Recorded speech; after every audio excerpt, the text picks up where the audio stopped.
Welcome back to What Arty Noobs for General Disturbance. This is a 212A, it's a TN9 Soviet SPG. It's located on the south spawn of Redshire and it's under the command of B Noir in the KIWI clan. He's got one mark of excellence on the barrel, and that's a 203mm barrel, the B4 howitzer, and that's capable of 1050 alpha, penetrating 52mm of armour. And it's got a burst radius of 11 meters. Now this little Arty never actually got built, but it was designed to be built from the hull of the KV-222, which is basically the hull of a KV-3 if you like. They never actually got around to building it because they were too busy building tanks instead. So the project got shelved. And well, that's a pity.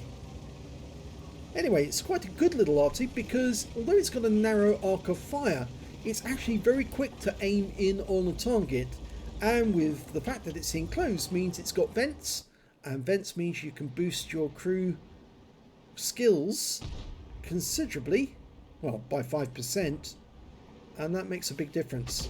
Its first shell actually misses the P-44 Pantera, but it was close. 32.05 seconds is the reload time, well 32 seconds, and from this position in the bushes you can actually get good views on certain parts of the Zeppelin. So if the enemy tries to come around the near side, you can actually put shells into them. But there's a target that's worth hitting, that's an SU-130PM. They've got very thin armour, so you can get penetrating shots on them. And his round did hit the ground, but it's probably splashed that SU-130PM because he looks like he was still there, and it looks like our fellow Arty also hit the same target at the same time. We've got a T12A and an SU-14-2 as our fellow Arty in this game. He's going back to the spot where the SU-130PM was, but instead he's actually switching targets to the Carnarvon. British Tier 8 heavy. Direct hit right in the side. Good hit. 481. Solid hit, that one. That's really going to ruin his game. And in fact, actually, he's just been hit again. And he's now a splash kill. Well, splash kill, he could easily be taken out with one shot from one of our teammates. And he is. The Lerther got him. Unfortunately, the enemy Pantera just killed our Lerther. Pantera's up on top of the hill. That was the first target that B Noir went for. He's going back to that SU-130PM, who's probably still there. Wouldn't be surprised.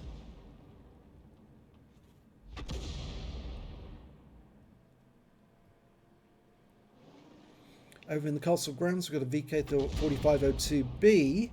Other side of the, I think is that a church? Well, the centre of the keep. Ah, there's the Scorpion. Now that's a good spot to aim for because nearly always the big gunned tank destroyers go into that little alley. And that's a nice hit. 366 hit points on the Scorpion G. And the SU-130PM was there, and he's actually down to just 48 hit points. So if B Noir had actually fired a round into that spot, he would have got him, for sure.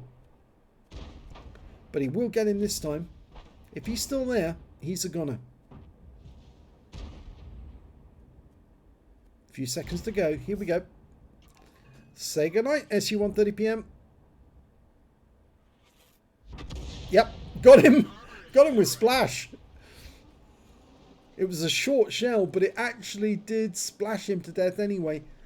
That big 11-meter splash radius makes a big difference. Okay, that Progetto is also being a bit of a pain. And we just lost our Pantera to... Or no, the enemy just lost their Pantera to our Scorpion G. Scorpion G's up near the Zeppelin. We're trying to get a shot on the VK. Difficult shot. Jaegeru's going straight through the keep, or in fact through the gates rather. Rounds out in the Jaegeru. Direct hit 283. He's being targeted by the other Arty as well, I think.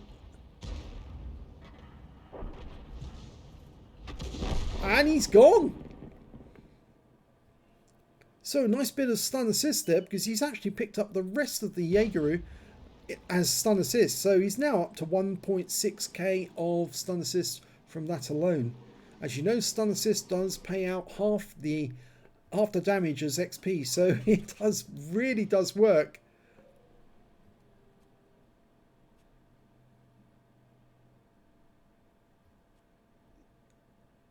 Okay, he's lost sight of any more of the enemy. Changing his position.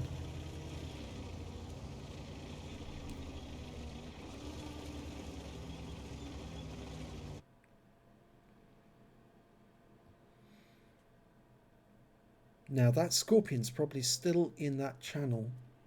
I would definitely fire a round in there. He is still there. Actually, it's a T30, not the Scorpion. But he fires the round in, and it was a near miss on the T30, but it's useful, and he's picked up some stun assist off that one as well.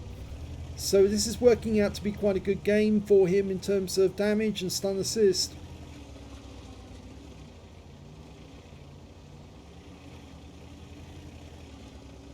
I think he's now moving to a position slightly on the east side of the map to get better angle. The T30's gone, so it's now trying to get a shot on that Scorpion, who's right in the corner. And it's a difficult shot, but he's going to have a go anyway. Oh, and before his shell arrives, and it wouldn't have done any damage, but our Scorpion G put the end to the enemy Scorpion G.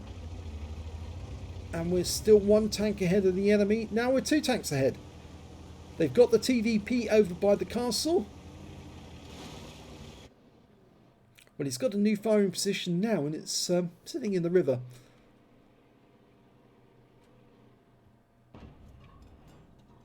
Okay, he's having a look in the copse.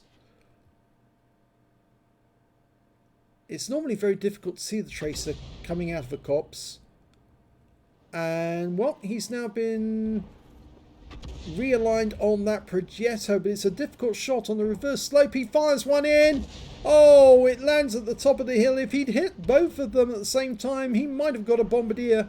Oh no, probably not a bombardier, because the Pantera's got a lot of health, but he might have ended the Progetto's life.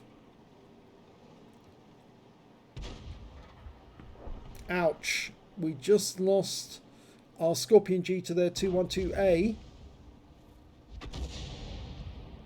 And they've evened up the scores again. Pantera's making... Oh, and he's... The Scorpion G on the enemy team just took out our Wizzy 120. He fires a round in at the Pantera, but he hits the castle walls. And their Progetto is making a run on our Heshbon. Oh, and he's got alongside him. Oh, this is not good. And it looks like the Heshbon was tracked by the enemy Arty, because he's stunned.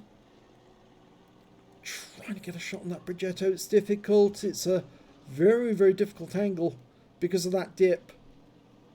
He's got to wait for him to come around this corner. He finds a speculative shot in. He misses. But the Heshbon is able to nuke the Progetto the moment he comes around the corner. And now we've got our advantage back again. Only 1 tank destroyer and 3 Arties. Now the tank destroyer is that Scorpion G, who's got a number of kills already. And there's the enemy Su-14-2, the school bus. Benoit's about ready to fire, line up the shot, work out where he's going, and rounds out. That's going to fall short. Oh, it didn't. It went long, and he got him.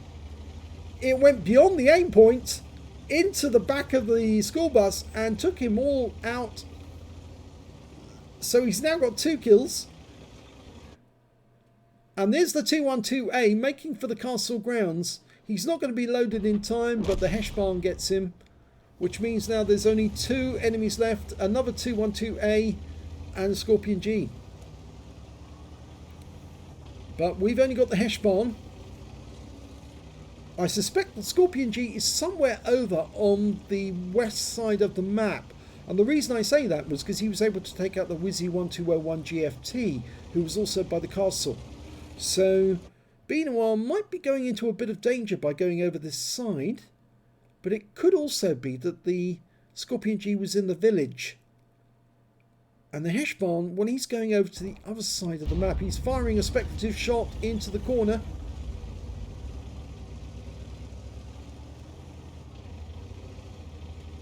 Another trick that I use actually towards the end of the game, if I've still got plenty of premium ammo, I might actually load the premium ammo just in case I'm going to shotgun an enemy tank, because that extra splash does make a difference. And these shells, the premium shells, have got a splash of 12.4, well, a splash radius of 12.4 meters, and that does make a difference.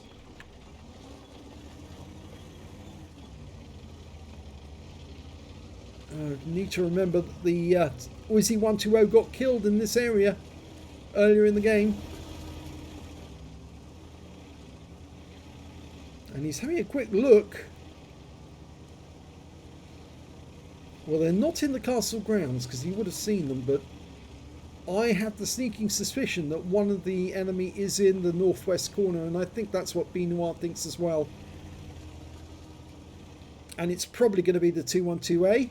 There's the Scorpion. He is actually in the copse. And we've got no shot from this angle. The rocks get in the way, but if he backs up a bit more... Rounds out. Oh, it lands short. It hits the lip of the copse. You can see the Scorpion's actually coming out this side.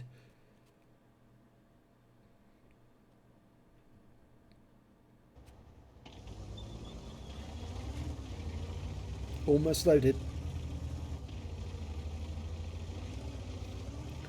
Now in theory the Scorpion G should be able to wipe out a 212A with just one shot.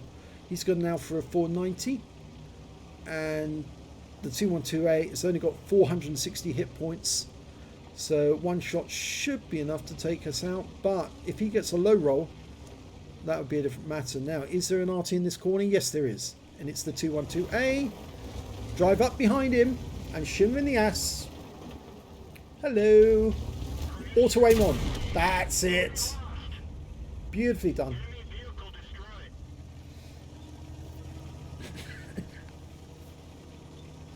Yes, if you can, auto aim on. If the enemy's unaware of your presence, just drive straight up behind them and shoot them.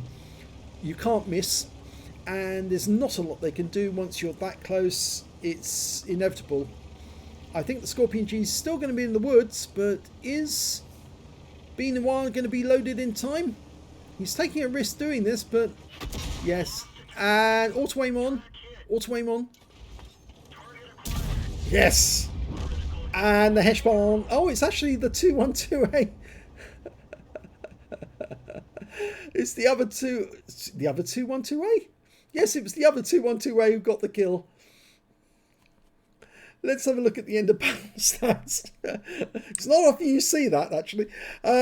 He got an ace tanker in the 212A for Benoit. He managed to get a bruiser medal for getting at least 5 critical hits. In this one, he got 13.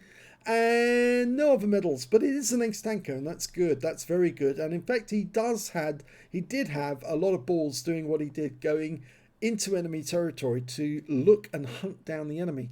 And of course he did get that 212A kill, which was rather nice. The guy was so focused on getting the Heshbon, he missed the Arty that was coming up behind him.